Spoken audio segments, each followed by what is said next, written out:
قرآن حکیم کی منتخب آیات، ما ترجمہ و تفسیر، فکری و انقلابی مضامین، روح پرور انداز میں معیاری حمد و ثنا اور اعلیٰ فکر و سوچ کی حامل بنانے والی موٹیویشنل ویڈیوز دیکھنے اور سننے کے لیے ہمارے چینل ٹروتھ میسج کو لازمی سبسکرائب کریں۔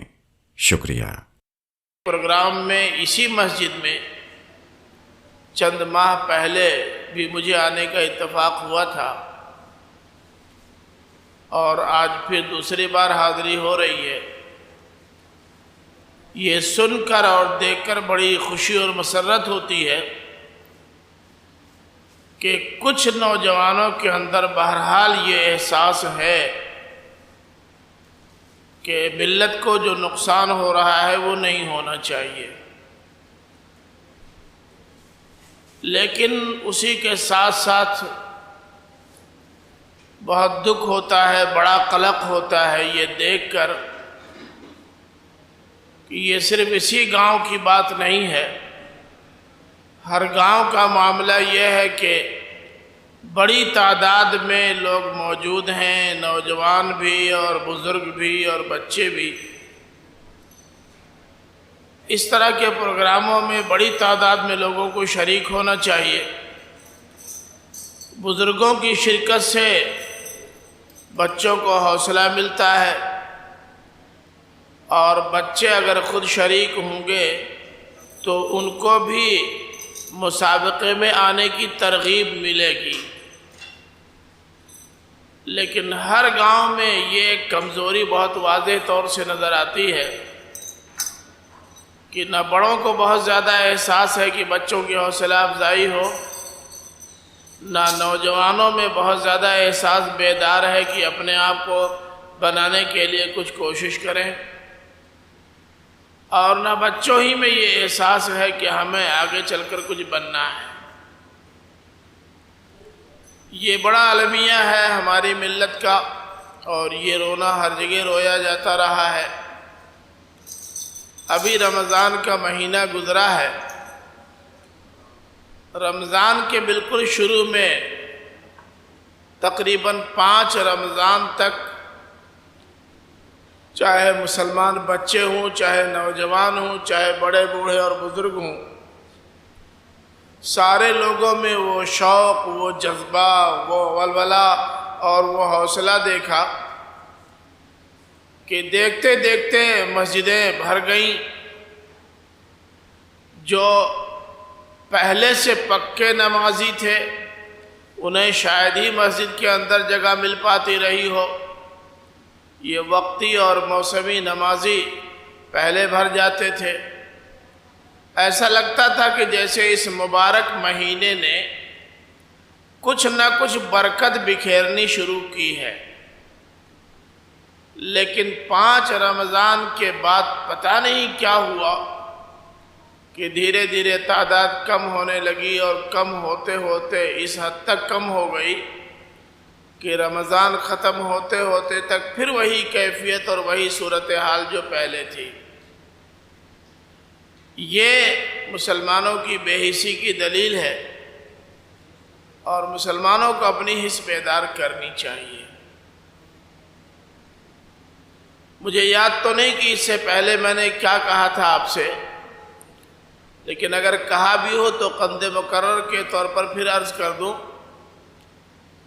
کہ میرے عزیزوں، جس دور سے ہم گزر رہے ہیں یہ دور اب پوزیشن کا دور نہیں رہا۔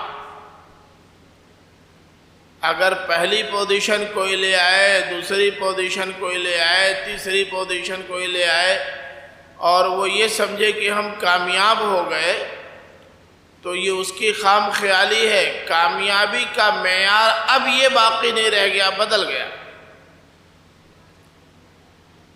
فرض کیجئے کہ 100 میں 65 نمبر کسی کو مل گیا اور وہی نمبر سب سے زیادہ ہے، تو اس کی تو پہلی پوزیشن آ گئی۔ 100 میں جسے 35 نمبر نہ ملا ہو، صرف 65 نمبر ملا ہو، اسے کیسے خوش قرار دیا جا سکتا ہے اور کیسے مبارکباد دی جا سکتی ہے؟ دوسری پوزیشن والے کا نمبر اس سے بھی کم ہوگا، تیسری پوزیشن والے کا نمبر اس سے بھی کم ہوگا۔ تو اب یہ دور پوزیشن کی دوڑ کا نہیں ہے، یہ دور ہے اختصاص کا، اسپیشلائزیشن کا۔ ہمارے سارے بچوں کو اسپیشلسٹ اور متخصص بننے کی کوشش کرنی چاہیے۔ مارکیٹ میں اگر دام لگے گا تو اسی سے لگے گا، نہیں تو نہیں لگے گا۔ ہم لوگوں کے بچپن میں زیادہ تر جھولا چھاپ ڈاکٹر ہوتے تھے، ایک جھولے میں ساری دوائیں رکھتے تھے، برقرار مشکل سے 10-20 دواؤں کے نام یاد رہے ہوں گے، اور انہیں کو گھما پھرا کر کے تمام بیماریوں میں چلاتے تھے۔ ان کے یہاں بھی بھیڑ رہتی تھی، وہ بھی لوگوں کے یہاں پہنچتے تھے، بڑے ڈاکٹر صاحب مانے جاتے تھے۔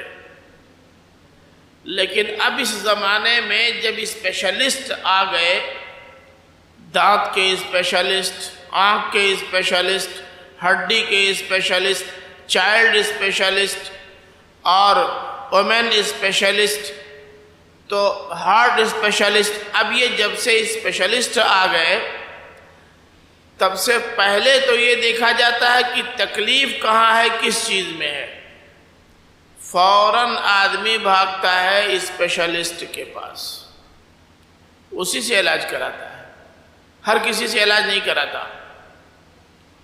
تو اب اس زمانے میں جو اسپیشلسٹ ہے، متخصص ہے، اس کی تو کوئی اہمیت ہے، اور جو متخصص نہیں ہے، اسپیشلسٹ نہیں ہے، اس کو جھولا چھاپ قرار دیا جاتا ہے، چاہے وہ BMSc کر کے کیوں نہ آیا ہو۔ ہمارے ان بچوں کو سمجھنا چاہیے کہ اس دور میں انہیں آگے بڑھنا ہے اور کسی خاص میدان میں اپنا ایک خاص مقام پیدا کرنا ہے، کسی خاص میدان میں بہت اونچائی تک جانا ہے، کسی خاص میدان میں دوسروں سے آگے بڑھ کے رہنا ہے، کسی خاص میدان میں دوسروں کی ضرورت پوری کرنے والا بننا ہے۔ یہ احساس ہمارے بچوں کے اندر پیدا ہونا چاہیے، اور ہمارے بڑے بوڑھوں کو بھی چاہیے کہ اپنے بچوں میں یہ احساس شروع سے پیدا کرتے رہیں، اور ان کے دل و دماغ میں یہ بات ڈالتے رہے کہ تم کو یہ بننا ہے۔ میرے بھائیو، اس وقت جو دنیا کے اور ملک کے حالات ہیں اس میں بہت کچھ کہنے کو جی چاہتا ہے، لیکن میں بہت لمبی گفتگو اس موقع پہ نہیں کروں گا کیونکہ بچوں کو اپنے انعام کا انتظار ہے۔ میں 3-4 باتیں بہت اختصار کے ساتھ کہنا چاہتا ہوں کہ آپ سب حضرات دل کے کانوں سے سنیں۔ ایک بہت خاص بات تو یہ ہے کہ ہم سارے لوگوں کو یہ شکایت ہے کہ اس ملک میں بھی اور پوری دنیا میں بھی مسلمانوں کی کوئی اہمیت نہیں ہے، ان کی کوئی قدر و قیمت نہیں ہے، ان سے لوگوں کو محبت نہیں ہے، ہمدردی نہیں ہے، ان کے ساتھ انصاف نہیں ہوتا ہے، بے انصافی ہوتی ہے، اور ان کے سلسلے میں لوگ یہ کہتے ہیں کہ ان کو یہاں نہیں رہنے دینا ہے۔ میرے بھائیوں، میں آپ سے پوچھنا چاہتا ہوں کہ اگر آپ اس ملک میں رہیں تب بھی اور نہ رہیں تب بھی کیا فرق پڑنے والا ہے؟ آپ کے رہنے سے ملک کا کیا فائدہ ہے اور آپ کے نہ رہنے سے ملک کا کیا نقصان ہے؟ یہ پہلے طے کرنا ہوگا۔ ہم لوگ کبھی اس پہلو پر غور ہی نہیں کرتے۔ گاؤں میں صرف ایک ڈاکٹر ہے، دوسرا کوئی ڈاکٹر نہیں ہے۔ وہ ڈاکٹر گاؤں کی ضرورت ہے، اگر وہ رہتا ہے تو پورے گاؤں کو فائدہ ہے، وہ نہیں رہتا تو پورے گاؤں کو نقصان ہے۔ سوال یہ پیدا ہوتا ہے کہ ہماری ذات سے ملک کو کیا فائدہ پہنچ رہا ہے؟ ہم سب لوگ اپنے اپنے طور پر سوچیں، اور جب تک کوئی شخص سماج کے لیے مفید نہیں ہوتا، سماج اس کے لیے کوئی درد نہیں پالتا، چاہے وہ رہے اور چاہے نہ رہے سماج پر کوئی فرق نہیں پڑتا۔ تو ایک تو ہم سارے لوگوں کو اس ملک کی ضرورت اپنے آپ کو بنانے کی ضرورت ہے، یہ ملک ہماری ضرورت محسوس کرے، ایسا کرنے کی ضرورت ہے۔ اور جب تک ہم اپنے آپ کو ملک کی ضرورت نہیں بنا لیتے تب تک ہمارے بارے میں لوگوں کے سوچنے کا انداز تبدیل نہیں ہوگا۔ تو ایک اہم بات تو یہ ہے کہ ہم ایک ضرورت بن جائیں۔ ضرورت ہم نے دیکھا ہے بہت سارے تعلیمی اداروں میں بھی، ہم نے دیکھا ہے بہت سارے سرمایہ داروں کے یہاں بھی، ہم نے دیکھا ہے بہت سارے کارخانوں اور کمپنیوں میں بھی بعض افراد ہوتے ہیں جو اس کی ضرورت ہوتے ہیں۔ ضرورت، ایک استاد ایسا ہے کہ اگر ادارہ اسے نکال دے اپنے یہاں سے تو ادارے میں کمی کا احساس ہوگا، ادارہ 100 بار سوچے گا اس کو نکالنے اور نہ نکالنے کے بارے میں۔ اسی طرح سے کوئی کارخانہ ہے، کوئی کمپنی ہے، اس میں کوئی ایسا آدمی موجود ہے کہ اس کی موجودگی سے کارخانے یا کمپنی کو بے پناہ فائدہ ہے، اور اس کے نہ رہنے پر کمپنی کو نقصان ہو سکتا ہے، تو وہ شخص کمپنی کی ضرورت ہے، کمپنی 100 بار سوچے گی تب نکالنے یا نہ نکالنے کا فیصلہ کرے گی۔ تو ہم لوگوں کو بہرحال ایک ضرورت بننا ہے، یہ نہیں کہ ہم جیسے کھا رہے ہیں، جیسے جی رہے ہیں، جیسے زندگی گزار رہے ہیں ایسے ہی کھا لیں گے، جی لیں گے، زندگی گزار لیں گے، اور جب ہم نہیں رہیں گے تو دنیا روئے گی۔ کیوں روئے گی؟ ہماری ذات سے دنیا کو کیا فائدہ ہے؟ تو ایک تو ہم میں سے ہر شخص کو کوشش کرنی چاہیے کہ ہم لوگوں کے لیے مفید بنیں، ان کی ضرورت بنیں۔ جب تک مفید نہیں بنیں گے، ضرورت نہیں بنے گی، ہماری قدر و قیمت نہیں ہوگی۔ اور آدمی مفید بنتا ہے تعلیم حاصل کر کے، آدمی مفید بنتا ہے کوئی ہنر اپنے اندر پیدا کر کے، آدمی مفید بنتا ہے سرمایہ دار بن کر کے۔ گاؤں کو اگر سرمایہ سے، کسی کے سرمایہ سے فائدہ ہو رہا ہے تو گاؤں کو اس کی ضرورت محسوس ہوگی۔ گاؤں کو کسی کے علم سے فائدہ ہو رہا ہے تو گاؤں کو اس کی ضرورت محسوس ہوگی۔ گاؤں کو کسی ہنر سے فائدہ مل رہا ہے تو اس ہنرمند کی ضرورت اس کو محسوس ہوگی۔ تو ہم پہلے اپنے آپ کو سماج کی ایک ضرورت بنائیں، پھر دیکھیں سماج آپ کے بارے میں کیا سوچتا ہے، مثبت انداز فکر پیدا کرتا ہے یا منفی۔ ایک بات تو یہ ہے۔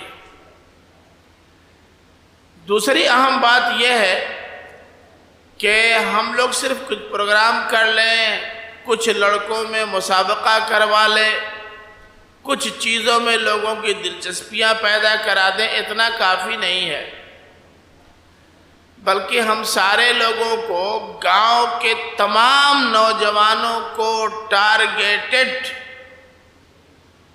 اپنے رابطے میں رکھنا ہوگا، باقاعدہ تمام کو، کسی ایک کو نہیں چھوڑنا ہے۔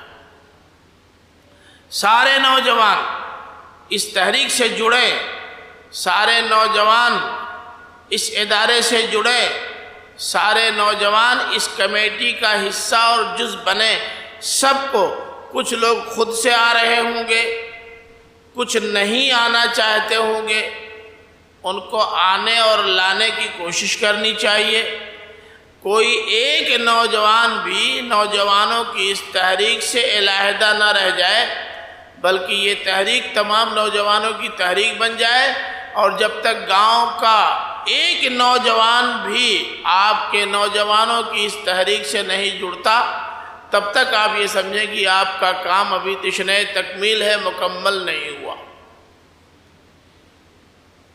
تیسرا بڑا اہم کام یہ ہے کہ ہمارے یہ بڑے بوڑھے اور بزرگ جو چند یہاں بیٹھے ہوئے ہیں، اگرچہ آپ کا یہ پروگرام ان کا نہیں ہے، بچوں کا ہے، نوجوانوں کا ہے، لیکن ان کو لازماً شریک کیجئے، لازماً شریک کیجئے، کیونکہ جب یہ شریک ہوں گے تو ان کے ماتحت جتنے ہیں وہ بھی شریک ہوں گے، اور اگر آپ انہیں اہمیت نہیں دیں گے اور یہ سمجھیں گے کہ یہ ہمارا پروگرام تو ہے نہیں، یہ اپنی بیٹھکوں میں بیٹھ کے گفتگو کریں گے، گلچور کریں گے، اپنی بیٹھکوں میں بیٹھ کر اپنی مستی سرمستیوں میں رہیں گے، تو یہ کس منہ سے نوجوانوں کو ٹوکیں گے کہ تم کیوں نہیں جاتے، تم کیوں شریک نہیں ہوتے؟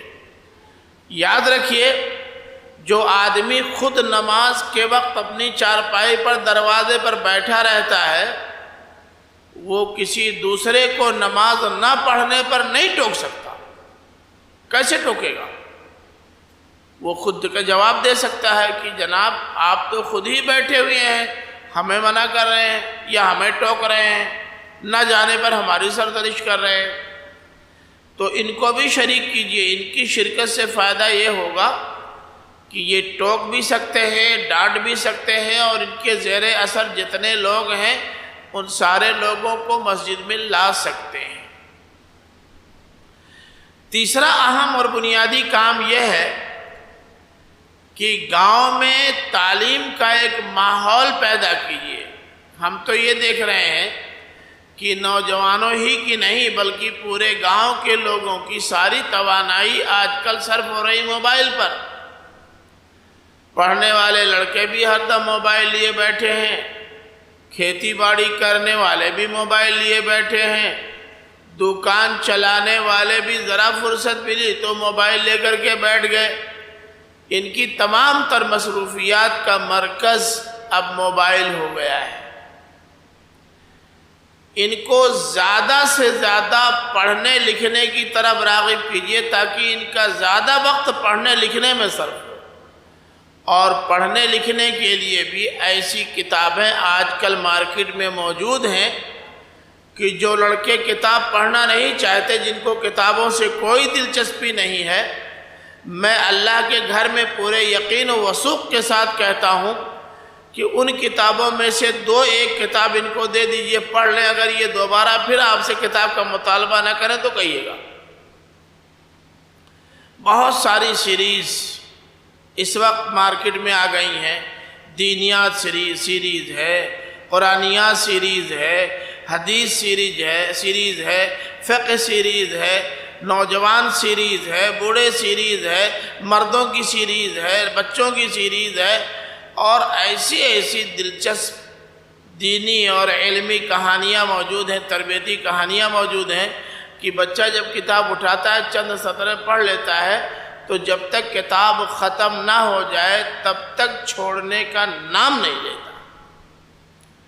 لا کے آپ 100 کتابیں دے دیجئے، اتنی سستی یہ کتابیں ملتی ہیں، 5 روپے کی، 4 روپے کی، 10 روپے کی، 12 روپے کی، 20 روپے کی کتابیں مل رہی ہیں۔ ایسی کتابیں کہ آپ 100 کتابیں لا کر کے دے دیجئے، 2-1 کتاب آپ اپنی نگرانی میں پڑھوا دیجئے، باقی 98 کتابیں اگر وہ خود نہ پڑھ لیں تو کہیے گا۔ تو اب تو ایسی کتابیں وجود میں آ گئی ہیں۔ بہت سارے لوگ ہیں جو باقاعدہ دینیات سیریز لکھ رہے ہیں، بڑی دلچسپ کتابیں ہیں، ان میں دینی معلومات بھی ہیں، اسلوب بھی بہت اچھا ہے، دلکش ہے۔ ان کتابوں سے ان کو روبرو کیجئے اور کوشش کیجئے کہ ان کا زیادہ وقت پڑھنے اور لکھنے میں صرف ہو۔ جب ان کا زیادہ وقت پڑھنے لکھنے میں صرف ہوگا تو یہ موبائل سے دور رہیں گے یا کم سے کم اس کا استعمال کم سے کم کریں گے۔ ایک چوتھا کام اور بہت اہم ہے جو ہمیں اور آپ کو کرنے کی ضرورت ہے، وہ یہ کہ ہم اپنے بچوں کی تعلیم کے ساتھ ساتھ ان کی تربیت اور ان کے اخلاق پر خاص طور سے توجہ دیں۔ لڑکا گالی دے رہا ہے، ہمارے اوپر کوئی فرق نہیں پڑتا، سن رہے ہیں کہ لڑکا گالی دے رہا ہے، لیکن ہم سمجھتے ہیں کہ یہ تو بچہ ہے، گالی دے رہا ہے۔ جو گالی دے رہا ہے یا یقین کیجئے کہ وہ شیطان کے ہتھے چڑھ رہا ہے۔ آپ پہلی فرصت میں محبت کے ساتھ اسے سمجھائیے، ہاں یہ کیا کہہ رہے ہو، تم گالی دے رہے ہو، اچھے بچے کہیں گالی دیتے ہیں سلیقے کے ساتھ، محبت کے ساتھ، شرافت کے ساتھ، اپنائیت کے ساتھ سمجھائیے، تاکہ دوبارہ جب اس کی زبان پر گالی آئے تو فوراً اس کا دماغ اس کو ٹوک دے کہ ارے اگر کسی نے دیکھ لیا تو ابھی پھر ٹوکیں گے۔ نماز کا یہ مقابلہ ہو رہا ہے، کتنی اچھی بات ہے کہ ان بچوں میں نماز سے دلچسپی اور مسجد سے دلچسپی پیدا کرنے کے لیے یہ مسابقہ کیا جا رہا ہے کہ کسی طرح سے یہ نماز سے جڑیں۔ ان لڑکوں کی نماز کے ساتھ ساتھ اخلاقیات پر بھی توجہ دینے کی ضرورت ہے۔ ان کی اخلاقیات کیا ہے، آپس میں بول چال کا انداز کیا ہے، کسی کو یہ تکلیف تو نہیں پہنچاتے، کسی کو دکھ تو نہیں دیتے، اور سماج میں رہتے ہوئے اس کا اندازہ کرنا اور پتہ لگانا بہت مشکل نہیں ہے۔ ایک ہی سامان ہے، دو لڑکے دوڑ پڑے، حالانکہ سامان ایسا ہے کہ دونوں آدھا آدھا لے سکتے ہیں۔ مثلا پاؤ روٹی ہے، پاؤ روٹی پر دو لڑکے ایک ساتھ جھپٹے اور دونوں لڑ رہے ہیں، فوراً ہم آگے بڑھیں، مداخلت کریں، روٹی اپنے ہاتھ میں لے کر دونوں کو سمجھائیں بیٹا ایک ہی روٹی ہے نا، تم کو دے دیں گے تو یہ ناراض ہوں گے، ان کو دے دیں گے تم ناراض ہوگے، ایک ہی روٹی ہے، آدھا آدھا دونوں کھا لو، چلو اب پاؤ روٹی والا آئے گا تو سب کو الگ الگ سے دلا دیں گے۔ فوراً ٹوکیے، فوراً، یہ نہیں کہ وہ پہلے بھڑ جائیں، مار پیٹ کر لیں، الٹا سیدھا کر لیں، تب اس میں مداخلت کریں اور غصے میں آئیں تو چانٹا لگا دیں، ایسا نہیں۔ ان کی اخلاقیات پر ابھی سے توجہ ہونی چاہیے۔ ہم لوگ تو عام طور پر دیکھتے ہیں راستہ چلتے ہوئے اچھے خاصے لڑکے باقاعدہ ایک دوسرے سے بات کر رہے ہیں، بات کرتے کرتے گالی دے رہے ہیں، اور جب ان کو ٹوکیے کہ ارے بیٹا تم گالی دے رہے ہو، تب ان کو پتہ چلتا ہے کہ ہم گالی دے رہے ہیں، ورنہ پتہ ہی نہیں پاتے کہ یہ گالی ہے۔ تو ہماری اخلاقی حص مر گئی ہے، ہم بڑے بوڑھے بھی اس پر بہت زیادہ توجہ نہیں دیتے، اسے کیئر نہیں کرتے، اور ہمارے یہ نوجوان بھی اپنے آپ کو بہت زیادہ محتاط نہیں رکھتے۔ اس کا اثر ان بچوں پر لازماً پڑنا ہے، اور وہ پڑ رہا ہے جو نہیں پڑھنا چاہیے کسی بھی صورت میں۔ ایک آخری بات اس موقع پر یہ عرض کرنا چاہتا ہوں کہ میرے بھائیوں اور بزرگوں، میں سب سے درخواست کرتا ہوں کہ ہر طبقے کے لوگ اپنے طبقے کے لوگوں کو آپس میں سمجھائیں اور اس بنیادی ضرورت کو اور اس کی اہمیت کو ان کے سامنے اجاگر کریں۔ جیسے بڑے بوڑھے ہیں، آپس میں جب کبھی بیٹھیں تو دوسرے اور لوگ جو یہاں موجود ہیں ان سے کہیں کہ بھائی بچوں نے ایک اچھا کام شروع کیا ہے، ہم سب لوگوں کو ان کا تعاون کرنا چاہیے، ان کی مدد کرنی چاہیے، مالی تعاون بھی کرنا چاہیے، جسمانی تعاون بھی کرنا چاہیے، فکری تعاون بھی کرنا چاہیے، ان کے پروگراموں میں شریک ہو کے ان کا حوصلہ بڑھانا چاہیے، اس کی افادیت ان کے دل و دماغ میں ڈالیں، اجاگر کریں۔ اسی طرح سے نوجوان بھی اپنے نوجوان ساتھیوں سے ملیں اور باقاعدہ اپنی مجلسوں میں اس پروگرام کو بھی موضوع بحث بنائیں، اور یہ بچے بھی اپنے دوسرے ساتھیوں کو بلا کر کے لائیں، ایک بار دو بار چار بار آئیں گے، شریک ہوں گے، دلچسپی لیں گے تو ان کو بھی اچھا لگے گا، اور وہ یہ سمجھیں گے کہ یہ ایک ایسا کام ہے جو ہو رہا ہے اور ہونا چاہیے، کیا جا سکتا ہے، کرنا چاہیے۔ تو یہ چند باتیں تھیں، میں اس موقع پہ کوئی تقریر نہیں کرنا چاہتا اور تقریر کا موقع بھی نہیں ہے۔ آپ حضرات سے گزارش ہے کہ اس پر توجہ دیجئے، ان بچوں کی حوصلہ افزائی کیجئے، اور خاص طور سے جو پڑھے لکھے لوگ ہیں ان سے میں گزارش کرتا ہوں کہ آپ لوگ اب اس دوری کو بالکل ختم کر دیجئے۔ یہ اصلاح والے ہیں، یہ بیت العلوم والے ہیں، یہ ٹڑیواں والے ہیں، یہ جامعۃ الفلاح والے ہیں، یہ اسکول والے ہیں، یہ کالج والے ہیں، یہ مدرسے والے ہیں، اس کو اپنے ذہن سے نکالیے آپ، بالکل سب آپ کے ہیں، سب آپ کے ہیں۔ بیت العلوم کا ایک طالب علم اگر آواز لگائے تو سارے لڑکے، سارے پڑھنے والے اس کی آواز پہ لبیک کہیں، اس کا ساتھ دیں۔ اگر وہ اچھا کام کر رہا ہے تو اس کا بھرپور تعاون ہونا چاہیے۔ ٹھیک اسی طرح سے اصلاح کا کوئی طالب علم کسی اچھے کام کے لیے نکلتا ہے، تمام پڑھنے والے لڑکے اس کا ساتھ دیں۔ کسی کالج میں پڑھنے والا کوئی بچہ کوئی اچھا کام کر رہا ہے، تمام مدارس میں پڑھنے والے یہ نہ دیکھیں کہ وہ تو پینٹ شرٹ پہننے والا اور کھڑے کھڑے موتنے والا ہے، اس سے ہمارا کیا تعلق۔ نہیں، آپ اس کے ساتھ جائیے، اس کے ہر اچھے کام میں تعاون کیجئے۔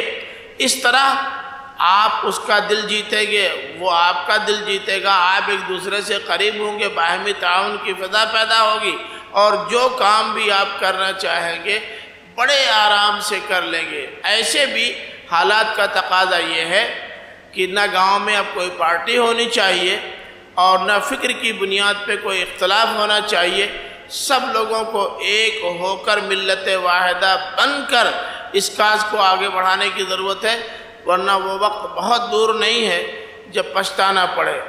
بس یہ چند گزارشات تھی، مجھے امید ہے کہ آپ حضرات ان پر توجہ دیں گے، ہمارے یہ بڑے بوڑھے بھی پوری دلچسپی کا مظاہرہ کریں گے، نوجوان بھی ان چند نوجوانوں کے ساتھ اپنی طاقت لگائیں گے، اور یہ بچے بھی اپنے دوسرے ساتھیوں کو مزید اس میں جوڑیں گے اور شریک کریں گے اور اس کے تمام پروگراموں سے فائدہ اٹھائیں گے۔ ایک بار پھر میں ان نوجوانوں کو مبارکباد دیتا ہوں، خاص طور سے اس پر کہ اس موقع پر انہوں نے جو انعام رکھا ہے وہ اس مسابقے کا انعام ہے کہ ہمارے یہ بچے چھوٹی چھوٹی عمر کے نماز با جماعت کتنی پابندی کے ساتھ پڑھ رہے ہیں۔ اس سے اچھی بات کیا ہو سکتی ہے؟ یہ بہت اعلیٰ کام ہے، بہت اعلیٰ کام ہے۔ اگر بچوں کو اور نوجوانوں کو آپ مسجد سے جوڑ دیں، نماز سے ان کا تعلق قائم کر دیں، تو اس کا مطلب یہ ہوا کہ آپ نے سیدھے سیدھے براہ راست اللہ تعالیٰ سے ان کو جوڑ دیا ہے، اور جو اللہ تعالیٰ سے جڑ جاتے ہیں اللہ تعالیٰ ان کو نظر انداز نہیں کرتا۔ نبی کریم صلی اللہ علیہ وسلم نے فرمایا، حدیث قدسی ہے، فرمایا کہ اللہ تعالیٰ نے فرمایا کہ جب کوئی بندہ میری طرف ایک بالشت بڑھتا ہے تو میں اس کی طرف ایک ہاتھ بڑھتا ہوں۔ تو اللہ تعالیٰ تو رؤوف ہے، رحیم ہے، مہربان ہے، اللہ تعالیٰ بندوں کو معاف کرنے والا ہے، ان پر اپنی رحمتیں نچھاور کرنے والا ہے۔ اب اگر ہم اللہ تعالیٰ کی طرف متوجہ ہو گئے اور اس کے گھر سے وابستہ ہو گئے تو انشاءاللہ اللہ تعالیٰ کی رحمت ہم کو ضرور ملے گی۔ ہم اللہ سے جڑیں گے تو اللہ تعالیٰ ہم کو نظر انداز نہیں کرے گا، کیونکہ اللہ تعالیٰ ماں سے بھی زیادہ محبت کرتا ہے اپنے بندوں سے۔ جس طرح ماں اپنے بیٹوں سے محبت کرتی ہے، اس سے زیادہ اللہ تعالیٰ اپنے بندوں سے محبت کرتا ہے۔ تو آپ اللہ تعالیٰ کی رحمت کو حاصل کرنے کے لیے اللہ کی طرف متوجہ ہوئیے، اس سے جڑیے، آپ جڑ جائیں گے تو انشاءاللہ اللہ تعالیٰ کی رحمت آپ کو ملے گی۔ بس یہ چند باتیں تھیں۔ اللہ سے دعا ہے کہ اللہ تعالیٰ ہم سارے لوگوں کو اپنی ذمہ داریوں کو سمجھنے اور اچھی طرح سے ادا کرنے کی توفیق عطا فرمائے۔ آمین۔ وآخر دعوانا الحمدللہ رب العالمین۔ السلام علیکم ورحمۃ اللہ وبرکاتہ۔